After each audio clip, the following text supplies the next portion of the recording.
আজকের এই বিশেষ পর্বে আমরা আলোচনা করব যে কম সময়ের মধ্যে কিভাবে আপনি আধ্যাত্মিক সাধনা অর্জন করতে পারেন। আমাদের এই সমাজে এমন অনেকেই আছেন যারা কম সময়ের মধ্যে আধ্যাত্মিক সাধনার সঙ্গে নিজেকে যুক্ত করেন। যদি আপনিও চান সাধনা করতে, তাহলে কি করা উচিত তা আপনাকে আমরা জানাবো। একথা আমরা সবাই জানি যে বর্তমানে এই ব্যস্ততম জীবনে সকলের যথেষ্ট সময় নেই যোগ সাধনা করার জন্য। প্রাণায়াম করতে পারেন অথবা মেডিটেশন বা ধ্যান করতে পারেন। এসব কাজ আপনাকে একটি চাপমুক্ত জীবন দিতে সক্ষম। বর্তমান পরিবেশে প্রায়ই দেখা যায় যে ঘরে ঘরে মানুষ হীনমন্যতায় ভোগেন ও ভীষণ চাপের মধ্যে জীবন যাপন করেন। এই সব কারণে মানুষ নিজের আনন্দ সামাজিকভাবে প্রকাশ করতে পারেন না। এই সৃষ্টির সবাই আনন্দে থাকতে চায়, সুখ সমৃদ্ধি চায়, ধনী হতে চায়।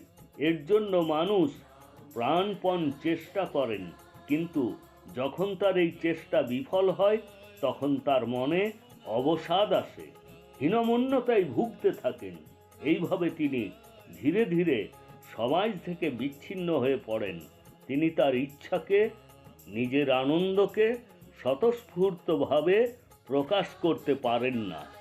এখন প্রশ্ন হলো, এই পরিস্থিতি থেকে বেরিয়ে আসার রাস্তা কি? এর জন্য একটি মাত্র রাস্তা, তা হলো সাধনা। আর এই সাধনার সর্বশ্রেষ্ঠ মাধ্যম হলো রামনারায়ণ রাম নামের জপ। রামনারায়ণ রাম আপনি কিভাবে জপ করবেন? এর উপায় খুবই সহজ এবং সরল। এই বীজ মন্ত্র জপ করার জন্য কোনো বিশেষ আসন বা মুদ্রায় বসার কোনো প্রয়োজন নেই। আপনার প্রতিদিনের কাজ করতে করতে এই মন্ত্র জপ করতে পারেন, কিংবা সৎসঙ্গের মাধ্যমে রামনারায়ণ রাম নামের সাথে যুক্ত হতে পারেন। আজকালকার তরুণ প্রজন্মের সহ্য শক্তি খুবই কম। তারা কম সময়ে ও কম পরিশ্রমে সর্বোচ্চ সাফল্য পেতে চায়। তা যখন হয় না তখন তারা হতাশার শিকার হয়। তাই বিশেষ করে তরুণ প্রজন্মকে অবশ্যই রামনারায়ণ রাম নামের সাথে যুক্ত হতে হবে, যাতে করে তাদের জীবন ধৈর্য ও সহনশীলতায় পরিপূর্ণ হয়ে ওঠে।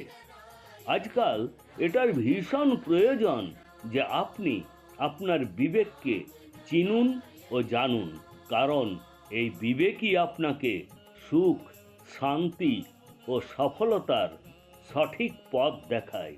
আপনার বিবেকই আপনাকে অন্তর থেকে চিন্তা শক্তি, বোঝার শক্তি ও আভ্যন্তরীণ শক্তি দিয়ে থাকে, তার বিকাশ ঘটায়। আর এটি রামনারায়ণ রাম নাম জপের দ্বারাতেই সম্ভব। এই বীজ মন্ত্রটি জপ করার সাথে সাথে অন্তর্নিহিত জ্ঞানের জন্ম হয়। এই জন্য আমাদের বর্তমান প্রজন্ম যদি রামনারায়ণ রামের সাথে যুক্ত হয়, এই বীজ মন্ত্র জপ করে, তবে তাদের অন্তর্নিহিত জ্ঞানের বিকাশ হবে।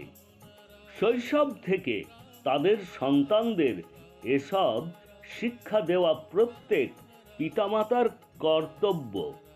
শৈশব থেকেই তাদের রামনারায়ণ রাম নামের সাথে যুক্ত করার চেষ্টা করতে হবে, যাতে করে সময় থাকতে থাকতে বিবেকের বিকাশ শুরু হয়ে যায়। সমস্ত মানুষের মধ্যে 50,000 কোটি আত্মার বাস। আমরা প্রতিদিন 3-4 বার পেট ভরে খাই, যা থেকে তৃপ্তি পাই। কিন্তু আপনি কি কখনো চিন্তা করেছেন যে এই যে আমাদের শরীরের ভেতরে 50,000 কোটি আত্মা রয়েছে, তারা কি খাবে? এরা যদি খেতে না পায় তাহলে ভেতরে মরতে থাকবে। শেষ পর্যন্ত কি হবে? আমাদের শরীরের মধ্যে থাকা 50,000 কোটি আত্মার শক্তি তা ধ্বংস হয়ে যাবে। আমরা কমজোর হতে থাকব, আমাদের মস্তিষ্ক কাজ করবে না। বলতে গেলে আমাদের জীবন বৃথা হয়ে যাবে। জীবনে যেন এমন পরিস্থিতি না আসে, তাই শৈশব থেকেই নিজেদেরকে রামনারায়ণ রাম নামের সাথে যুক্ত হয়ে জীবনকে সার্থক করে তুলতে হবে।